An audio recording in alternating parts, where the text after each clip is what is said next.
our business can get pulled into serving our clients that might not be guiding us in the way of where the future is going. And you've got to really understand what your core is, what you're very good at. And if you get too focused on having, great success today and you aren't looking to the future, somebody else is going to leapfrog over your business and bring value, for the future. Welcome to RevOps Champions, a podcast designed for revenue professionals looking to advance sales and marketing initiatives through the role of RevOps within their organizations. In each episode, we feature leaders who are leveraging technology to drive operational efficiency, revenue, and improve the customer experience. Listen in and learn how to become a better RevOps leader within your own organization. Let's get started. My guest today is Chris Heim, President and CEO of AbeTech. Chris and I just met through our mutual friend, Chad Eckes, and I realized we actually share a mission, which is to help business leaders simplify seemingly complex technology problems. Chris, thanks so much for being here. Why don't you start by telling us a bit about yourself and how you ended up at AbeTech? Yeah, hey Brendon. Hey, thank you for having me. I'm super excited to do this with you. So I've been with AbeTech just shy of 3 years. Our company has been in business, it'll be 30 years this coming March. We're a systems integrator. We focus on barcode, RFID, and IoT type technologies in the manufacturing space. For example, like a food manufacturer, think of product inbound logistics, tracking things through the manufacturing process, distribution, putting it on semis, sending it to stores. We focus on the technologies that automate that whole process. I got to AbeTech through our founder, Steve Schmidt. We became friends through our kids' school, and I was the CEO of a different company in town and was preparing for a transition, and just everything fell into place. And it's been a great journey. Nice. It's been a great journey both from a culture perspective, and you'll find that I'm very focused on people and culture. But our topic today, talking about revenue operations, is right at the center of what we've been working on as we grow and scale our business. Awesome. Yeah, and of course, Chris, when you and I first chatted a week or two ago, the first thing you said was, at the end of the day, business is about people, which is absolutely, core to, so RevOps sounds very cold and technical potentially, but I want to preface that by saying that RevOps, the two biggest reasons for RevOps is to improve your employee experience so that they can improve your customer experience. So RevOps is absolutely about people, and it literally puts people or customers in the center of the whole process. Yeah, no, I totally agree, Brendon.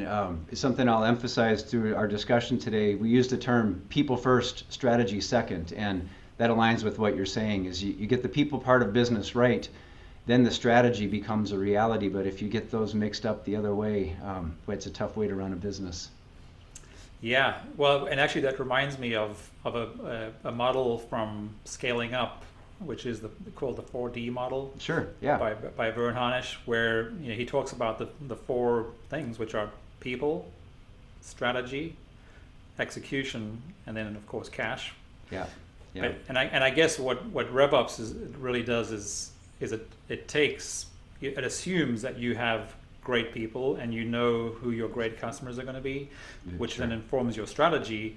And RevOps really is a lot about the execution piece, right? So how do you make your operations more efficient across those customer-facing teams? Yeah. And how do you make the day-to-day life for those customer teams, in other words, your employees, better?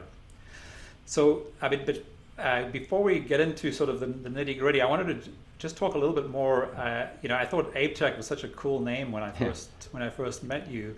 Can you tell us a little bit about the name and where it came from? Yeah, it is an interesting name, and there is an interesting story behind it. Our founder, Steve Schmidt, was finishing up his MBA program at the University of St. Thomas, and was in an entrepreneur's class, and he saw basically in the news that Walmart was requiring all of its vendors to start using barcodes. And keep in mind, this is about 30 years ago. And so that was the premise of his entrepreneurial class. And his professor told him that was probably a pretty good idea.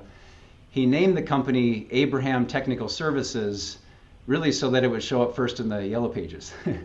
So the founding of the company wasn't this super strategic branding exercise, but what has evolved, and we now call the business AbeTech, is we've modeled the business and the culture, the value system around Abraham Lincoln. And he's one of our best leaders of our country, and he took the country through some amazing change and diversity. And I really love the brand that's evolved from that. It gives us a higher purpose. Like what would Abraham do is a question that we ask ourselves as we're trying to figure things out. And both internally, the culture, the purpose, the value system that we have internally, as well as how we go to market, I think really ties into this name AbeTech. So we take it pretty serious. We have a lot of fun with it as well. And it's really been fun to see how the culture can rally around a concept like that. That's awesome. And I guess in your introduction, you already told us a little bit about what AbeTech does. Yeah. So, is there anything about your role as CEO and president that you'd like to talk about? And what are the one or two things that you focus on as in your role at AbeTech? Yeah. So let's see. When I joined the company, it's a very successful company, had been growing, quite a bit, but it was going through growing pains. And you talk about the book Scaling Up, and they talk about the Valley of Death. And the Valley of Death is that as a company is growing, you're equally at risk of failing as you are succeeding, all depending upon if you build the right systems and processes and organize the business correctly. And that's really why I was brought in, was to help the company go to the next level. And I think one of the things I've learned through leading business is you can't just focus on one part of the business. If you want to grow the business, you can't just add more sales power or add more marketing. You have to fill up the whole circle. And I would say my number one job has been to grow the company in a balanced way throughout the whole company while keeping our culture something really special. And so it's this balance between how much do you try to grow and how much do you shape the culture. And I think what we've come up with is a formula where we're finding success doing all of it together, but it's just in iterations. You take things slow, you have a good purpose behind all of it. And in the 2.5 years or so that I've been here, we've nearly doubled in revenue, nearly doubled in people. I think we've kept our culture intact really well, and we're also figuring out what do we look like in the future now that we have we're a bigger company. Not everybody is here in Minneapolis. It's been an awesome journey. Yeah, well, it sounds like an awesome achievement. Well done. And I know you're probably just getting started too. You still, I'm sure, you still have a lot to do. Yeah, hopefully, God willing. So, Chris, what is the biggest challenge that you've had to deal with as a business in the last couple of years? And because we typically hear, and we want to hear a lot about the success stories, and we do hear a lot of the success stories, but of course we all realize as well that not all success happens easly, and in fact it very seldom does. It typically takes a lot of hard work. So could you maybe share some of the challenges that you've had at AbeTech in the last couple of years, and maybe how you've overcome them? Yeah, sure, absolutely. I'd say, Brendon, the first thing, I'll call it right person, right seat. And we follow traction as a methodology here, but right person, right seat is really an exercise around identifying, do you have all the right people in the business? And once you figure that out, then you have to figure out, is everybody in the right seat? And we call it aligning to people's superpowers. And it's a really exciting process. It's also very painful when you realize that you might not have the right person, or that somebody is serving in the wrong seat.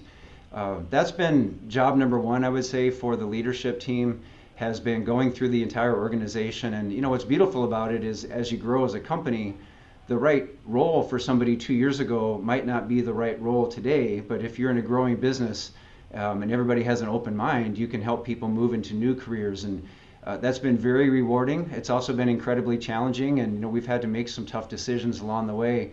But I guess I always take comfort in those tough decisions are the right decisions for the business, and typically when you have to make a hard decision like that around people, in the end you're helping that person, because nobody wants to be in the wrong role. And so that's been, Brendon, that's been job number one for us. I would say the second challenge is exactly the topic we're going to talk about. AbeTech evolved as being a sales-focused company with a really good professional services backbone, but there wasn't a lot of process, there wasn't a lot of structure, and it wasn't scalable. And we've peeled back the layers. We have a consultant that helps us, and his process is called the Digital Truth, and it really wipes away, management assumptions, and you really create a methodology for finding the truth in your history, in your data, in your core markets. Where do you truly differentiate yourself?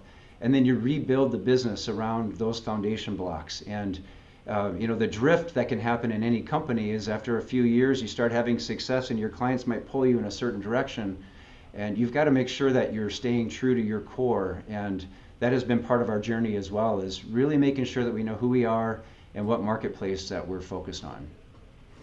Yeah, that's awesome. So it's almost so really balancing the key ingredient that has always been the key ingredient of business, which is people. Yeah. But then on the flip side, keeping up with the radical change that has happened in technology, and how that impacts sales and marketing, because of how that impacts the buying process, right? Yeah. So absolutely. it's interesting. Those are two very opposite challenges, but every business owner today has to deal with those. They are, and maybe I'll just add, I mentioned earlier, people first, strategy second. I knew, and we knew as a leadership team, that we couldn't tackle these really hard business problems around, scaling sales and implementing a better marketing platform. You can't tackle that until you have all the right people in the right seat. And so it's not just words that sound really good. It's absolutely the way that you build a business. You first have to get really organized internally around your team, get everybody aligned to a common purpose and vision, and then execution. I don't want to say it's easy, but it starts to fall in place much better than if you had the order reversed. Right, absolutely. Yeah. And of course, I think that's like the perfect sort of foundation for what we're talking about here today, but also just the general conversation and topic around this podcast, RevOps Champions, which is how do you then use better models as models improve, again thanks to technology, and how technology has changed the way we buy and sell. How do you keep looking for what's next and improving and staying ahead of your market? So I guess the another question I have for you is, so RevOps, just to sort of for the listeners who need a bit of a refresher, is about the people, processes, data, technology, and systems that power and control a business's revenue engine through alignment and unification. So the alignment of the people, the alignment of the processes, the alignment of the data, and then of course the alignment and the integration of the technology and systems. And even though you don't currently use the term, as you were alluding to earlier at AbeTech, what would you say are some of the key ingredients to the success that you and your revenue team are seeing across sales, marketing, and customer service? Yeah, so I really like the term, and as you and I talked when we first met, I hadn't actively been using that term, but I've reflected on it a lot in the last few weeks, and I really like the term, and I think it's an all-encompassing model that brings sales and marketing and go-to-market strategy together, and as you said, around people, process, and data. We basically started from scratch. Our sales model, we had a good sales model in place, but it wasn't scalable. It was very dependent on people, talent, and experience in the industry, which is great. But it can take many years to build up the expertise in our industry. We started from scratch with a marketing model. We completely rebuilt our website, but it wasn't just about rebuilding our website. We went back to what story line are we trying to focus on? What stories are we trying to tell? What solutions are we trying to solve? And that's where this Digital Truth project came into play, that we didn't want it to be what story we thought we wanted to tell.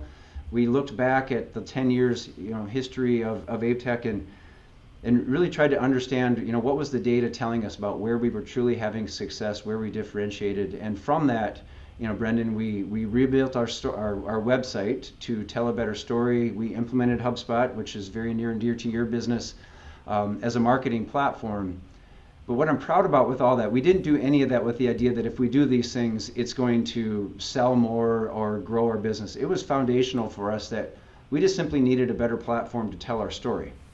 And our sales team, they do a wonderful job when they can get in front of a client, but what about all the hours of the day when we're not in front of the client in an active sales meeting? How do we tell our story then? How do we remind somebody a year later when we had a conversation what we were all about? And our website just didn't represent who we were if we weren't actively engaging with people. And it's really been a fun process. I've learned a lot. This term revenue operations is absolutely the right thing. It's kind of like the concentric circle. You can't just throw a marketing engine up and call it a done day. It's got to be an all-encompassing strategy. And we're I would say maybe 3/4 the way through our journey, but I feel like we're making success. And awesome. It's been a huge learning process for us. Yeah, that's great. And of course, you mentioned and I know I sent you the free assessment tool that we just created, and it was interesting that you were talking about the website, and that's one of the 8 areas that we assess when we're helping companies try and figure out whether RevOps is a good thing for them, and if it is, how do we implement that for them. The website is one of those things that, again, we see too often is completely left alone and completely separate from the messaging and the conversations that salespeople are having, and those need to be completely integrated. So that's a great example. Yeah. And then, Chris, you shared with me recently that you had a great win landing a big client, and that it happened recently, and it happened differently to how you would typically have won your big accounts in the past. Yeah. Can you share what you and your team were really surprised about, or what you plan to do going forward to repeat that success? Sure. Yeah. So, Brendon, I think the story I was telling you is actually a client that we've been serving them for many years, at least 10 years.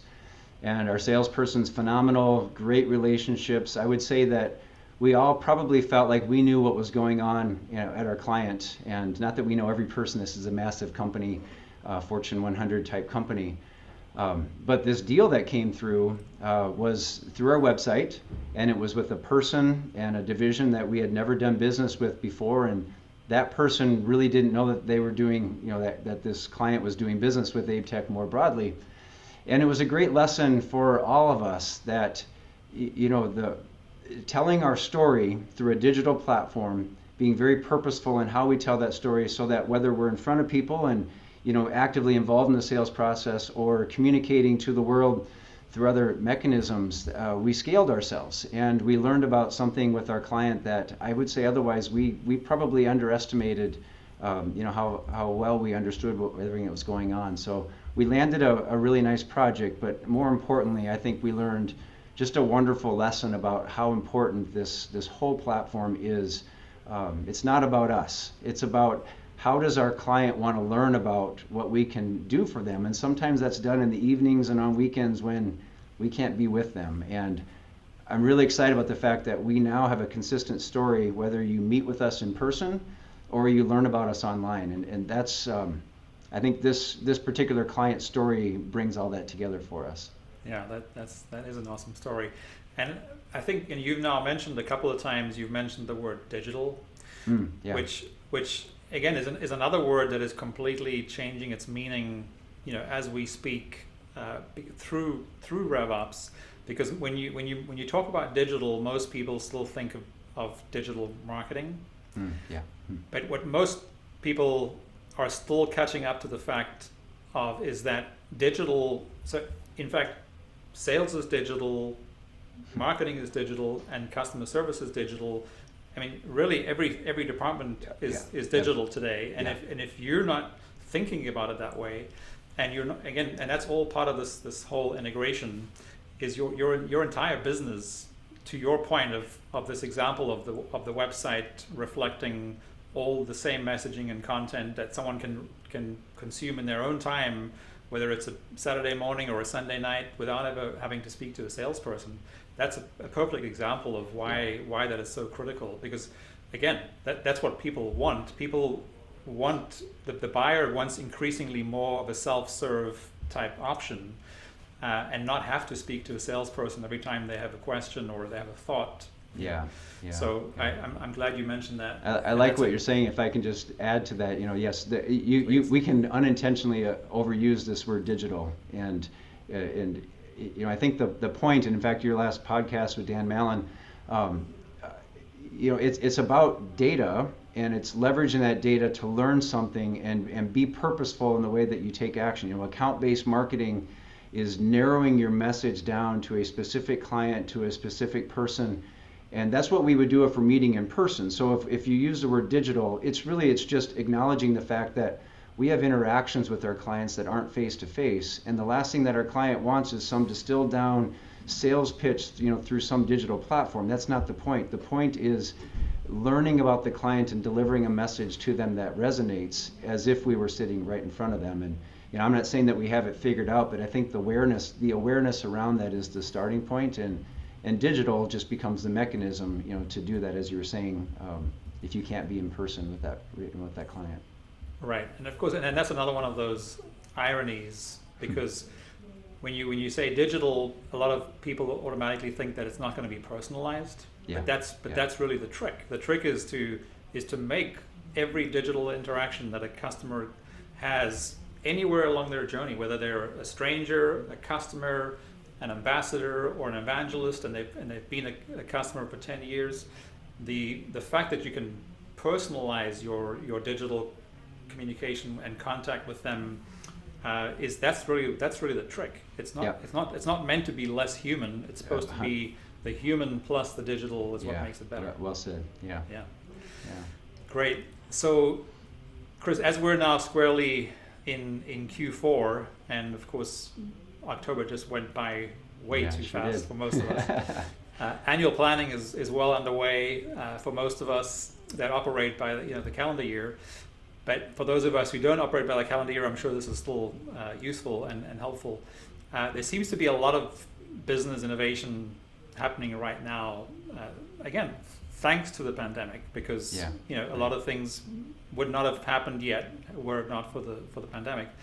Is there something innovative you're going to be doing or are doing at AbeTech or plan to do in 2022 that you're excited about that you can share? Thanks, Brendon. We have a number of things. I'll say a few things that I'll mention here are a natural part of our strategy, whether or not the pandemic is taking place. But there's a few additional perspectives that I wanted to bring today, just that we're observing with the pandemic and the supply chain, challenges that are occurring. I guess for one, I'd say, automation in the supply chain is probably needed now, more so than ever. I think prior to the pandemic, and which in the pandemic arguably led to the supply chain issues, you could compensate for an inefficient process by hiring more people, or just a lot of just kind of brute force type mechanisms. And a lot of those mechanisms are now being challenged. There aren't as many, people available in the workplace, supply chain constraints. And so I guess one of the strategies that we're seeing is our business and what we represent and the knowledge that we bring to the table is dead center on what's happening in the world. Constrained supply chains, labor shortages, inflation, which drives more automation. So I'm really excited about how well I think AbeTech can serve our clients in addressing these problems that are here today, and it's going to continue to be a strain. So that's one element of our business, and I think most of that probably would have been true whether or not the pandemic happened. It's just accelerating it. Sure. I guess the other piece is not triggered from the pandemic, and that is we can go from automating things to starting to predict things and be proactive. And the gathering of data, just like we were talking about how that can drive a marketing strategy, I'm seeing that becoming the next tier of automation and just intelligence of business, is instead of reacting how do you start to have predictive models that can take trends and analysis and start to forecast what might happen in a business? And that's probably the more exciting and the broader opportunity for us, is how do we help our clients start to anticipate what might happen tomorrow, next week, next month in their operation, and start making decisions today. And those technologies are becoming very real. They're becoming mainstream, and I'm super excited about the combination of that for our business in particular. Awesome. Yeah, in fact, you probably haven't seen it yet, because it'll be going up probably just a few days before this episode goes live, which is my interview with one of our clients, Rob Williams, from a nonprofit called Every Meal. Oh yeah, okay. Where in fact, they've automated, again, this is what happened during the pandemic last year, because they deliver meal bags to kids at schools typically, and of course when the schools shut down last year, they had to suddenly go from delivering 5,000 meals to delivering 50,000 meals. Yeah. And of course the only way to do that was through automation, and we did a tour of their facility a few months back, and it's just you don't think about all the logistics and how automation can really help them do their job as a nonprofit. But I guess in every business, innovation and automation seem to be very closely aligned.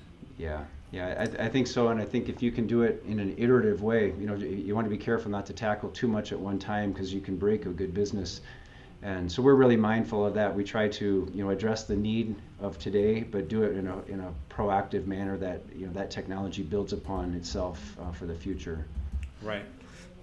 Chris, as a matter of interest, what are the industries that you work with or focus on at AbeTech? Yeah, I would say our strongest industry is food manufacturing. We have a number of Fortune 100 and mid-market food manufacturers, and part of the reason that we're successful there is you think about food. It has a shelf life, it has compliance, it has you have a lot of different ingredients, and it's a very complicated process to manufacture food.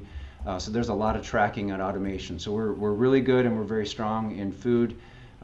That leads us into the whole supply chain, both the inbound and outbound logistics, and then that really has created a core competency for us that really any client that's involved in manufacturing, transportation, logistics is a good target for us. But most of that business was built upon a focus on food manufacturing. Oh, interesting. That actually happens to be one of our verticals too. Oh, okay, yeah. Which we need to talk more about. We should, yes, indeed. So, Chris, the next question I have here is, you don't have to look very hard to realize that large, technology or SaaS companies have come from almost nowhere 20 years ago to now replacing their traditional counterparts, in sort of any analog business or oil and gas or you name it, brick and mortar type business, as the biggest companies on the planet. Whether you're talking about Amazon or Google or Uber, the list goes on and on and on. So it was so they're one of the things that they've changed is this very customer centric go-to-market strategy. Yeah. And they keep tweaking as the technology evolves. And I'm sure you're familiar too with the Jeff Bezos philosophy and quote of day one, right? It's always day one at Amazon, because they know that if they don't think that today is always day one and they need to keep innovating, that they will be disrupted, and they want to make sure that they keep disrupting themselves versus having anyone else disrupt them. Do you think more traditional businesses have anything to lose by going to market and thinking like tech companies?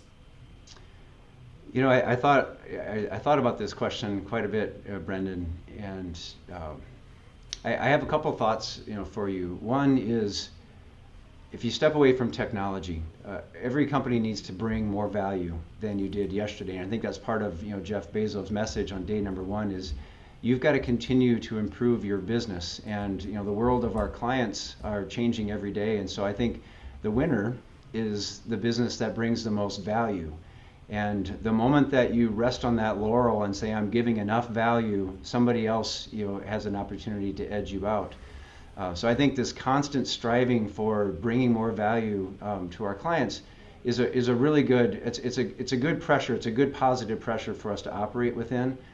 The reason that some of these high-tech companies are winning it goes back to everything we've been talking about today. They've decided to have technology that gives them data that makes them more intelligent about what their clients need. They aren't using management intuition as the only way of trying to guess. So I think from that perspective, every business needs to get more intelligent about what their clients need and try to anticipate that to bring more value.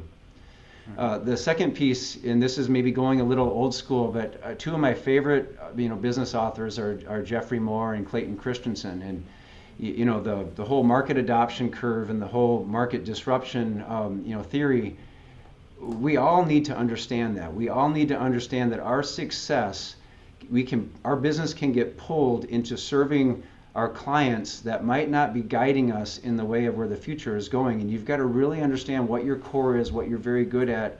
And if you get too focused on having great success today and you aren't looking to the future, somebody else is going to leapfrog over your business and bring value for the future. And so I like to go back and look at their teachings because I think it keeps us grounded. I think the third thing that I would say, Brendon, is I really think that every business has some opportunity for recurring revenue. And if you can think about serving something in your business in a way that is in a recurring revenue, not for the scheme of trying to have recurring revenue, but delivering something that's bringing continuous value, constantly having a transaction going on with your client where they're getting value from you all the time, I think that's an important piece of every company's strategy, is to figure out, it doesn't have to be huge, it doesn't need to be the primary, but having something that's not just this one-time transaction, because that's what creates the dialogue in a natural way versus anything feeling like it's a sales pitch or a marketing message, is you're providing continuous day after day value to somebody. Absolutely. Yeah, no, I like that. And of course it reminds me of a quote that we use a lot around here at Dynamico, which is, what got us here isn't going to get us to where we're going. Yeah. And this whole idea of the possibility of not only recurring revenue, but in B2B, and in fact, HubSpot just made this huge announcement, which of course then drove their stock price even higher. Okay. 2 weeks ago, where they now introduced B2B. Essentially, they call it HubSpot Payments, but they're thinking about it from a B2B perspective, because there are still so many business-to-business businesses that don't realize that they can actually have people pay them on their website without ever having to speak to anybody. Okay.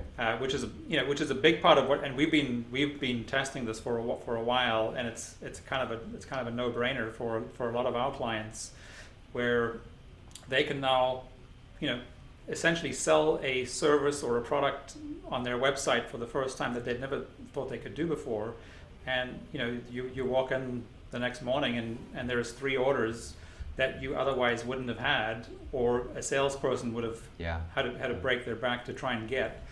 And it's just so that you start to see the efficiencies and the streamlining of that, to your point, where you're just creating another revenue stream. But again, it's driven by something that I said earlier, which is the consumer wants the self-serve.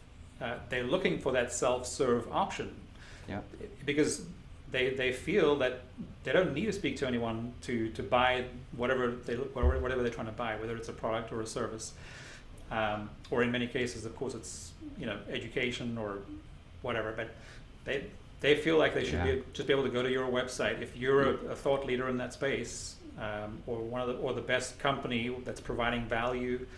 You should have the ability for them to buy something on your website. I totally agree, and I had one more thought for you on this, Brendon.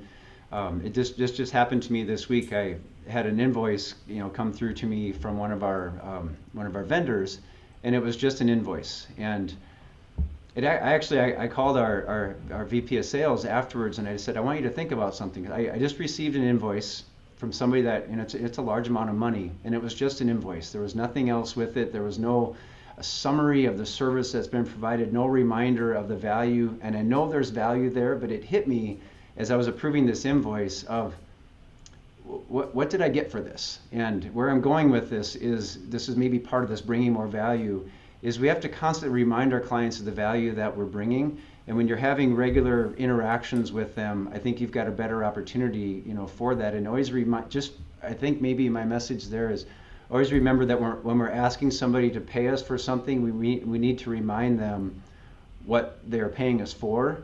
And that can get lost in this recurring revenue model, because if you're just hitting people with invoice after invoice, you've got to make sure that you're coupling that with a reminder of the value. And I thought that might be relevant for today's discussion, because it caused me to pause when I had this invoice. I had to go ask somebody, like, what have we done recently, with them? And maybe there's a lesson in there for all of us. I don't know. Absolutely, and of course, one of there are a few more parts of the value of this whole RevOps thing that we're talking about, which again, we all know intellectually that time is the most valuable thing that we have. Yeah. So why wouldn't we want to save our employees' time and our customers' time if we're able to do that, right? So that's one thing. In addition to the fact that the customers really increasingly, as the millennial market moves up and becomes the dominant population in our country and across the world, that's just going to increase. Yeah. But the other part of it of RevOps is there to remove friction. So friction internally between, let's say, marketing and sales, or sales and customer service, mm-hmm. but also friction between you as a company or a brand and the customer. And it's sort of just tying all these last few things together that we've just been talking about. Yeah. We've often had this happen in the last few months, where we have someone contact us who maybe, they recently got HubSpot, or they've had HubSpot for a year or two, but then they realized that maybe they weren't using it the way that they should be, and they wanted some help just to see whether they could be better optimizing or maximizing HubSpot. Sure. And we do a very simple assessment, and we know what's involved, and we know what it's going to cost, and we'll have a salesperson from our team get off the call, and within 15 minutes they'll send a quote directly through HubSpot to that prospect.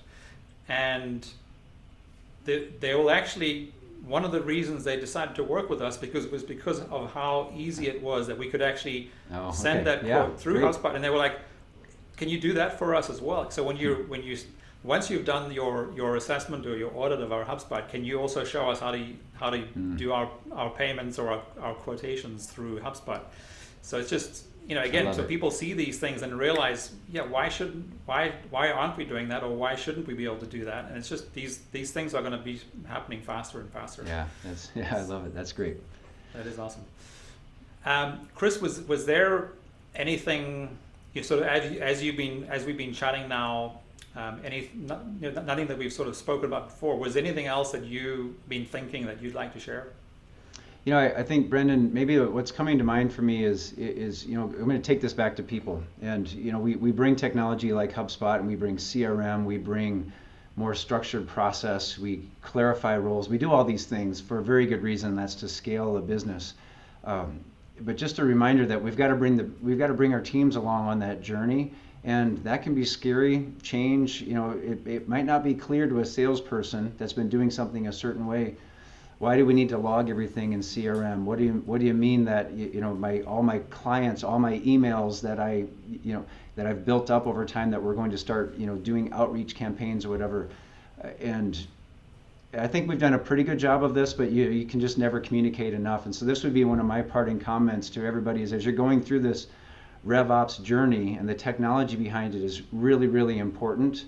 To bring your people along as well, and find ways of bringing comfort to all these changes, and taking baby steps, so that again, going back to that concentric circle, making sure that it all grows and evolves at a same pace, I guess. So Chris, one of the things that we've seen a trend in the last 18 months. Again, I'm sure a lot of it has to do with COVID, but some of it might have happened anyhow. Is a huge increase in M&A activity. Yeah. And including amongst our client portfolio, which of course, when it initially happens, you have two choices on how are you going to react. One is, oh no, we're going to lose a client, or the better one is, oh, we might end up with a bigger client. And of course, we've had both happen, because of course sure. that's out of our control. But there just seems to be a lot of M&A activity happening now, and one of the biggest things we know why M&A, or especially mergers fail. Acquisitions obviously have a far better track record, but one of the biggest reasons that mergers fail is because they aren't able to integrate, again, the people, the processes, cultures, and of course the culture is a big piece of the people component. Yeah. What are you seeing? You mentioned earlier that you've just made another acquisition. Mm-hmm. What do you see as being the challenges, and again, things that'll make acquisitions easier? Yeah. Well, so Brendon, I'm sorry I'm repeating, but the people first strategy absolutely applies to mergers and acquisitions, investment opportunities as well. And I mentioned we've done 2 acquisitions so far this year, and it looks like we'll be able to close on a 3rd one yet this year. Wow. I guess part of what I'd say is we could never attempt to acquire somebody else's business if we didn't have confidence that our platform was ready to bring on that additional business. When we make an acquisition, we have a do no harm mentality that we want to first get to know the people and how they do things, but ultimately we're hoping to bring it all together and run it through, run that business through our systems. We're not trying to do that with brute force though, but it would be a flawed strategy to buy somebody else's business if you didn't have confidence that your internal operations were ready for that. And that ties back everything with what Dynamico is doing and RevOps. Once you build that out, there's so few companies that actually have done a great job of building out a really robust RevOps that once you have that in place, it's a competitive advantage, and smaller companies that have not yet made that investment have a choice. If they want to keep growing, they have a choice. They can either invest in that themselves, which can be a 2 to 5 year journey, or they can sell their business to somebody like AbeTech that we can bring them in. And so we're indirectly benefiting not only because we're growing our core business by having a better sales engine and revenue operations and so forth. We're benefiting because smaller companies see that their future is in better hands by clicking in with us than it is for them to try to stay on their own. So that's really exciting. We are not a private equity. We don't have outside investors, so our investment strategy is a little bit different. It's really about finding companies that are similar to us and just kind of melting everything together. And so far, we're having really good success with that. Yeah, that's awesome for the benefit of everybody. Yeah. So and I mean, a lot of the things you talked about, I actually presented to a small group this morning who are sort of clients of a big M&A firm here in town. That again, I was there to speak about RevOps, kind of what we're talking about here, and that was again, I think one of the big takeaways for everybody is that you're just making it easier across the board for everybody to be part of something that works and therefore becomes more valuable to every stakeholder, to the employees, the customers, the shareholders, you name it. Everyone's better because things are running better, and that just makes it more fun for everybody. We have just today we have nine engineers from one of the companies we just acquired. They traveled here from Ohio, and they made the comment today when I was meeting with them that just having all these systems in place and having this stuff in place is just so much more sophisticated than what they had as a smaller company. And that's not to say that it was bad before, but it's mergers and acquisitions don't have to be scary for employees. It actually can be a very rewarding career building thing, because now they can spend more time doing the things that they love and have a reliable system that can do all the things that just ultimately are kind of manual or maybe not value add in the background. Yeah, and I think it's interesting because you just said this, but the host of the presentation that I did this morning, Yeah. his last bullet point was, and I didn't even, I had nothing to do with this, but he came up with it on his own, where he was saying that RevOps, apart from all the other things that we'd already talked about, is what's going to give you the competitive advantage. Yeah, and that's exactly what you just said and what you just explained in really good detail. Yeah. And who doesn't want that? Going into a new year with and putting the last 2 years behind us, even though it sounds like you've really excelled this year. But I think that's a great message to end with, Chris. Yeah. So thanks so much. Oh gosh, this has been great, Brendon. Yeah, I appreciate it. I wish you the best. I'm really excited about what your business is focused on, and the service you're providing is important for companies that recognize that in order to grow, they have to build out an engine that supports that, and what you're doing is really important work. Thanks so much, Chris. And yeah, I think that so I'm gonna end here today with number one, don't forget it's always about the people. And number Yes. two is if you can get a competitive advantage, why not do that? Absolutely. Yeah. Been super fun, my friend. Thank you for checking out this episode of RevOps Champions. This show is powered by Dynamico, a HubSpot consulting firm helping businesses level up the technology systems that power their ability to scale.